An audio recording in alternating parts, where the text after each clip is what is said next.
I'm a 35-year-old woman, and I've always been close to my niece Claire. She's 13 now, and ever since she was little, we've had this thing, baking cookies together, decorating cupcakes, doing ridiculous DIY kits that never turned out like the pictures, but we always laughed through them anyway. I don't have kids of my own, and honestly, I never expected to. But Claire? She's like a part of my soul. I live about 20 minutes away from my sister's house, so Claire used to spend weekends with me all the time. We had our traditions. Saturday mornings were for pancakes and music, oldies one week, Broadway musicals the next. Then we'd try out new baking recipes or make messy crafts that somehow ended up glued to my fridge. At night, we'd curl up for a movie marathon, and she'd fall asleep halfway through with cookie dough still on her sleeve.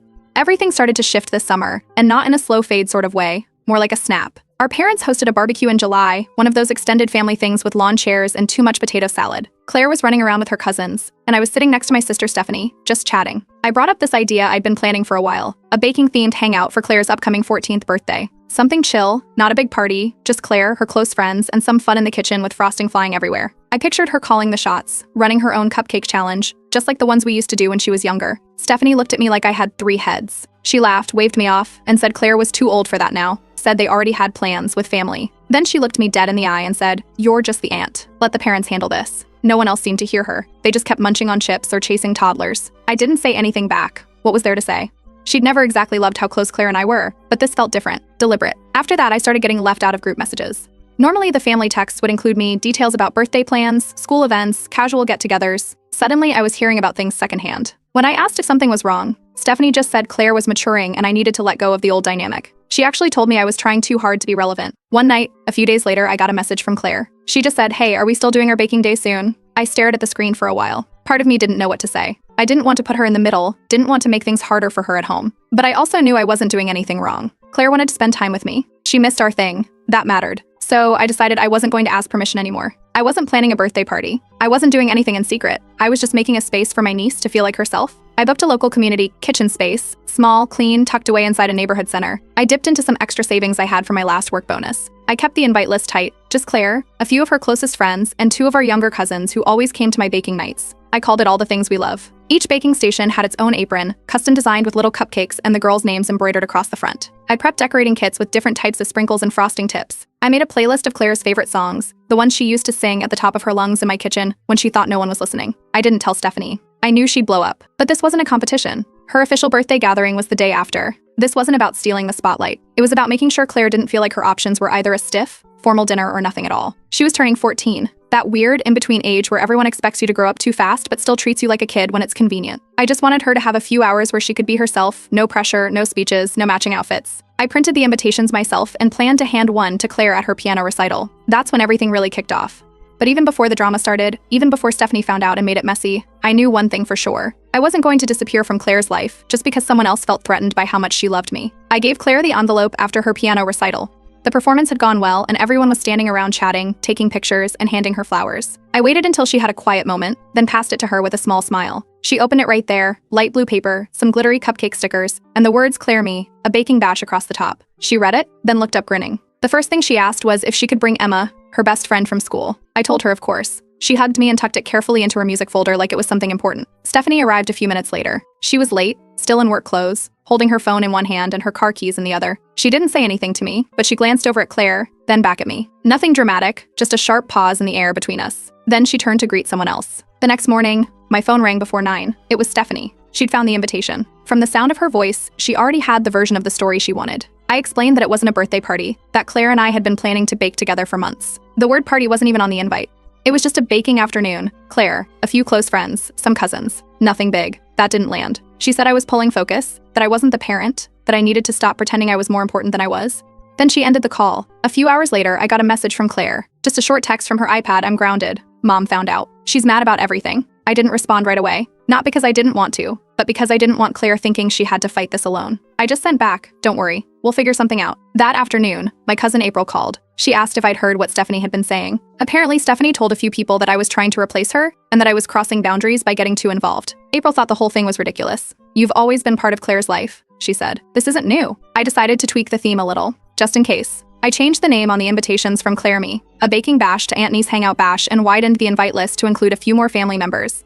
I figured if more people were involved, it wouldn't feel like I was sneaking around. I texted a few of our cousins, asked if their kids wanted to join. Everyone seemed excited, and nobody had any issue with the date. Later that night, Claire messaged me again. This time she wrote, "I want to come even if Mom says no. She'd found a way to get online from her school's computer lab without alerting anyone at home. I didn't want her sneaking out or getting into more trouble, so I told her straight, if you can't make it, we'll plan something later. Just us. I promise. The biggest surprise came after dinner. I was in the kitchen cleaning up when my phone buzzed with a text from Jason, Stephanie's husband. We've always had a polite, mostly distant relationship. He keeps to himself at family stuff and never really weighs in on the drama. But the message was clear. He said he thought the way Stephanie was handling things wasn't fair, and that Claire should be allowed to have strong relationships with people who love her. Then he said, do your thing. Don't let this stop you. After that, something shifted. I went back to planning like nothing had happened. I finalized the cupcake challenge, Claire's idea, something we talked about months earlier. Each team would decorate their own batch of cupcakes and name them something silly, like Chocolate Disaster or Sprinkle Mayhem. I ordered a custom apron just for Claire. It had little whisk patterns across the bottom and her name in script across the top. I picked up cupcake boxes, extra piping bags, and colorful flags the kids could use to label their creations. My living room started looking like a bakery exploded in it. The next morning, I sent out one final group text to the people who were invited. Reminder, Saturday at 2 p.m. We're baking, we're laughing, and there will be frosting everywhere. Bring your sweet tooth. I didn't hear anything else from Stephanie. Not a text, not a call. Nothing from Claire either, which made me nervous. But I figured, at that point, I'd done everything I could. Either she'd be there or she wouldn't. But the party was happening. No drama, no speeches, just sugar, laughter, and a bunch of kids having fun. That was the plan. I got to the rented kitchen lounge around 9 in the morning, 3 hours before anyone else was supposed to arrive. It was a clean, open space with big prep counters, full ovens, and a long wall of windows that let the light in just right. I set up the cupcake stations first, one for each girl. Name cards went out in pastel holders, each one placed next to a custom apron folded over a chair. Claire had helped design the little Cartoon Whisk logo months earlier, back when the whole thing was just a maybe. I lined the counters with trays of piping bags, jars of rainbow sprinkles, edible glitter, and a dozen different cupcake toppers. I clipped up fairy lights around the cabinets and hung pastel flags across the entryway. Printed recipe cards went at each station, and I made sure to set up a playlist on the speakers that Claire had built on my old phone: Taylor Swift, Olivia Rodrigo, some retro pop hits, and that one baking show theme song she always plays on loop. It was all ready by 11:30. The plan was for the kids to start arriving around noon. Claire showed up at 11 after telling Jason earlier that morning she needed to pick something up from a friend's house. He didn't question it. She came in through the side door with her backpack on one shoulder and her hair still a little wet like she'd just jumped out of the shower. No coat, no explanation. She just walked in, spotted the setup, and dropped her bag in the corner like it was the most normal thing in the world. She didn't say much at first, just handed me a folded piece of paper and said she'd left it on the kitchen counter at home. It was a note for Stephanie. Then she pulled her hair up into a bun, put on her apron, and started organizing cupcake liners without being asked. I stepped outside to call Jason. He didn't sound surprised. Said Claire had told him she was going and he didn't see a reason to stop her. I asked if Stephanie knew. He just said she would soon. By noon, the other kids started showing up. Emma came with her mom, who looked around at the setup like it was a professional bakery. A couple of cousins came in with their older siblings. One of them brought a Polaroid camera and started taking pictures of the frosting disaster zone before it even began. Once it kicked off, the place turned into full chaos in the best possible way. Flour everywhere. Frosting fights. One group mixed crushed pretzels into chocolate batter and called it Salty Sweet Storm. Claire and Emma made lemon cupcakes with raspberry swirl and built a mini stand out of cardboard to sell them to the others for jelly beans. Someone turned the trivia cards into a game of dares. There was music, spilled milk, and frosting on the windows somehow. Around 2:30, while things were winding down, I called everyone to the big table for juice and a final round of judging. Claire sat at the head, giving out funny awards like most likely to be banned from Cupcake Wars and best use of sprinkles in self-defense. Then I handed her a small box wrapped in parchment paper and tied with a ribbon.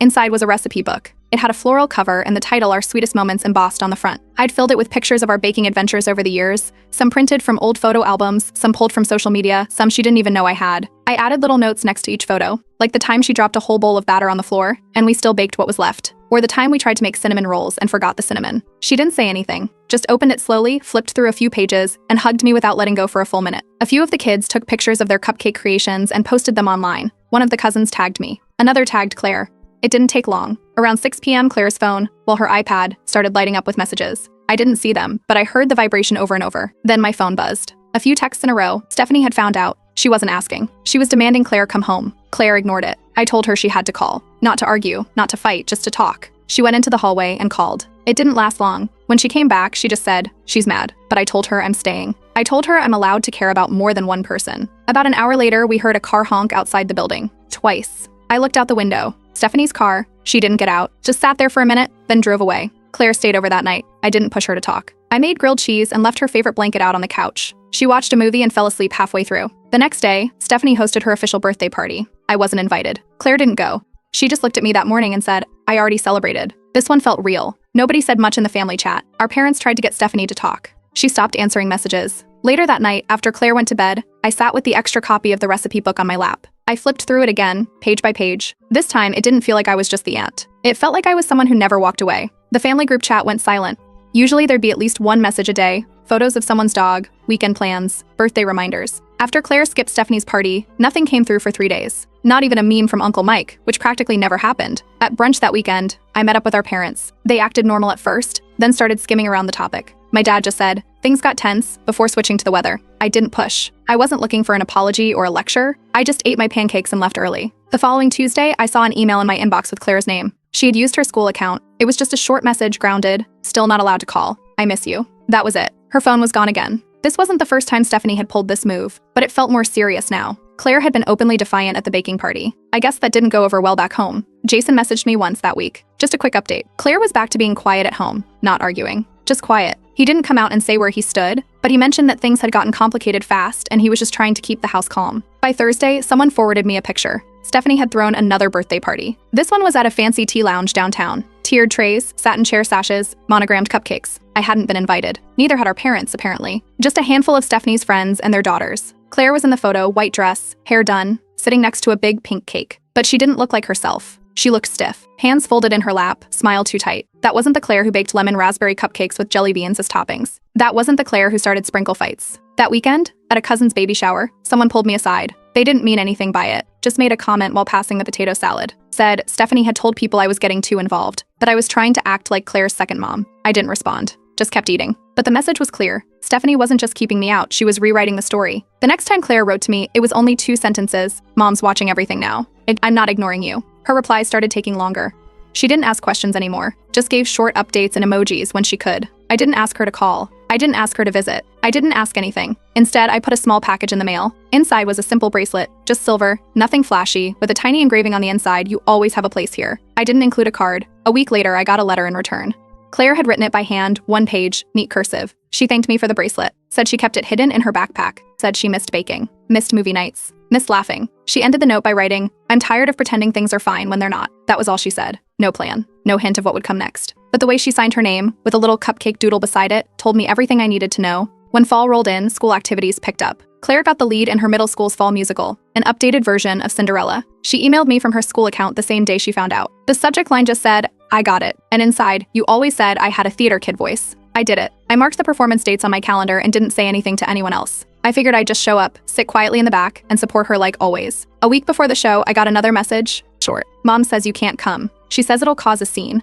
That was it. Stephanie hadn't talked to me since the cupcake party. No messages, no calls, not even eye contact at family events. But Jason admitted she still kept tabs quietly, asking around or checking Claire's messages when she could. 2 days later, the school sent out a volunteer request. They needed parents to help paint sets, pass out programs, chaperone backstage. I signed up to help with set painting and got a polite rejection email that afternoon. We're limiting volunteers to parents and legal guardians this year. It wasn't hard to figure out where that came from. I sent a text to Jason, asking if Claire was okay. No response. Not even a read receipt. Later that week, we had a family dinner at our parents' house. Stephanie showed up last, stayed mostly quiet, and left early. Right before she left, she dropped a casual comment in front of everyone. "Claire's been more focused lately, less distracted." She didn't say my name, but the message was clear. That night, after everyone had gone, I helped clear the table. While drying dishes, I found a folded paper wedged under my purse. It was the printed program for the school musical. On the inside cover, stuck with a yellow sticky note, was one line written in Claire's handwriting. "Please come. Sit in the back. I'll find you." Opening night, I wore a plain black jacket, tied my hair back, and slipped in through the back doors 15 minutes early. I sat in the last row, far left side, behind a couple of dads who didn't look up from their phones the entire time. Claire was incredible. She wasn't just playing a part, she owned the stage. Every scene, every line, every song. She looked confident and steady and absolutely in her element. When the cast came out for curtain call, she scanned the crowd. It took her a second to find me, but when she did, her face lit up like I'd turned the stage lights on myself. She didn't wave or call out, just smiled, big and real. That was enough. I waited until most of the auditorium emptied before getting up. I didn't want to cause problems or cross paths with Stephanie. As I moved toward the doors, one of Claire's classmates stopped me near the exit. She pointed and said, "She talks about you all the time. You're the aunt with the bakery parties, right?" I nodded and said, "Something like that." That week, Jason dropped Claire off at my house after school. He didn't text ahead, just pulled into the driveway and Claire got out with her backpack. He gave me a nod before pulling away. I opened the door and Claire walked in like she'd done it 100 times. Shoes off, bag on the hook, straight to the kitchen. I turned on the kettle and started pulling out the ingredients for our usual chocolate chip cookie dough. We didn't talk about the show. We didn't talk about Stephanie. She rolled up her sleeves and started measuring flour, like nothing had changed. Because between us, it hadn't. It had been close to a year since the cupcake party. What started as a small gathering had turned into a full-on fracture. Things didn't blow up all at once. It happened in slow, quiet pieces, group chats thinning out, missed invites, one-word answers at family dinners. But the real turning point came one random Tuesday night when my phone lit up with Stephanie's name. She didn't waste time. Claire wouldn't be visiting me anymore. Not for baking. Not for school nights. Not for anything. That was her final word. 2 days later, Jason called. His tone was different from usual, more direct. Claire wasn't fighting at home, but she'd gone quiet. She skipped dinner twice, stayed in her room, didn't speak to anyone unless it was school-related. According to Jason, she wasn't angry. She just stopped showing up emotionally. He didn't say the word depressed, but he didn't need to. That weekend, Claire came to my place. Jason dropped her off with an overnight bag and a box of art supplies. No discussion, no drama, just a nod. We didn't do anything fancy. We made grilled cheese and tomato soup. She picked an old rom-com from my DVD shelf and fell asleep halfway through. In the morning, we painted each other's nails. Hers came out smudged, mine somehow ended up with glitter in the cuticles. She stayed 2 nights. On Sunday evening, before she left, I gave her a small box. Inside was a cupcake-shaped keychain. Attached to it was a spare key to my house. I didn't make a speech, just told her that now she'd always know where she was welcome. She didn't say anything, just hugged me and put the key on her backpack zipper before walking out the door. The fallout hit faster than I expected. By Wednesday, a woman from our church mentioned to Stephanie that she'd seen Claire and me together outside the grocery store. Nothing dramatic, just Claire grabbing a bag of flour while I held a basket. That was enough. Stephanie left me a voicemail that evening. One line, no greeting. Just, you are not her parent. You are poisoning her against me, and I'm not letting it continue. I didn't respond. I didn't argue or explain. I knew it wouldn't change anything. By now, Stephanie had rewritten the entire story in her head, one where I was some threat to her authority instead of the aunt who raised Claire on frosting and paper crafts. That Friday, Claire emailed me from school. It wasn't a long message, just a file attachment, a school writing assignment. The title was A Place That Makes Me Feel Safe. She described my kitchen down to the smallest details. The owl-shaped timer, the mismatched mugs, the drawer with nothing but cookie cutters, the way the light hit the corner of the counter around 4 p.m. She ended the essay with one line, "When I'm here, I remember how to breathe." I read it once, then again after that. The next day, Stephanie sent a final message. This time, just a text. "If you keep pushing this, you won't like what comes next." I didn't delete it, I archived it. Right next to the essay, there wasn't a single part of me that wanted a war, but I wasn't backing down. Not now. Not when the only thing I was guilty of was making space for someone who needed it. It was a Saturday morning when the knock came. Jason stood at the door. No Claire, no small talk. Just a look that said he'd already played out every version of the conversation in his head. Inside, over coffee, he explained everything. Stephanie had pulled Claire from all her after-school activities. No more theater, no more art club, no explanation. At home, Claire barely spoke. She'd stopped joining family dinners, stopped playing music, just came home, went to her room, and shut the door. Jason had tried to talk with Stephanie. Every time, it turned into a dead end. She called him dramatic, said Claire was just moody. But Jason had seen the difference. Claire wasn't moody. She was disappearing. Then he asked me something he hadn't asked before. If I'd take Claire during the school week? Nothing permanent, just structure, routine, a place she could breathe. That night, Claire and I sat on the back porch wrapped in fleece blankets. We didn't talk much, just held mugs of tea and listened to the wind. I asked her if this was what she really wanted, not as an escape, not to run away. It had to be about building something solid. She said she slept better at my place. I thought better. Didn't feel like she had to stay silent all the time. By Monday, Jason had spoken to a family attorney. By Friday, everything was in writing as a temporary parenting agreement. He had shared custody rights, so he could make this call. Claire would stay with me during the school week. Jason would have her on weekends. Stephanie was notified, but she wasn't part of the meeting. The following weekend, she refused to pick Claire up. Jason went alone. There was no message, no call, no knock at the door, just absence. I didn't chase it. Neither did Claire. Our parents checked in with Stephanie, quietly. No pressure, no blame. Just one clear sentence: this isn't about control. It's about what Claire needs. In the weeks that followed, things changed fast. Claire's grades came back up. Her teachers emailed updates. She started sleeping through the night. Every Friday, we made something sweet: brownies, cookies, apple pie. Sometimes she invited friends. Sometimes she didn't. But every time, she smiled more. We didn't talk about Stephanie. I didn't bring her up. I didn't trash her. I didn't ask for loyalty. I just kept the lights on and the door open. By the end of the semester, Claire asked if she could stay full-time. Jason agreed. I said yes. I told our parents that I wouldn't be the one reaching out anymore. Not unless Stephanie acknowledged the damage. Not to me, to Claire. Until then, there was nothing to fix. Stephanie never replied. Claire's 15th birthday came. No message, no gift, no mention. We threw a small dinner. Jason, our parents, a few cousins, Claire's best friend. She decorated the table with yellow napkins and sunflowers. After the cake, Claire stood up. Calm, steady. She said, "I didn't pick a side. I picked a home. One that lets me be myself." And that was the last word anyone needed.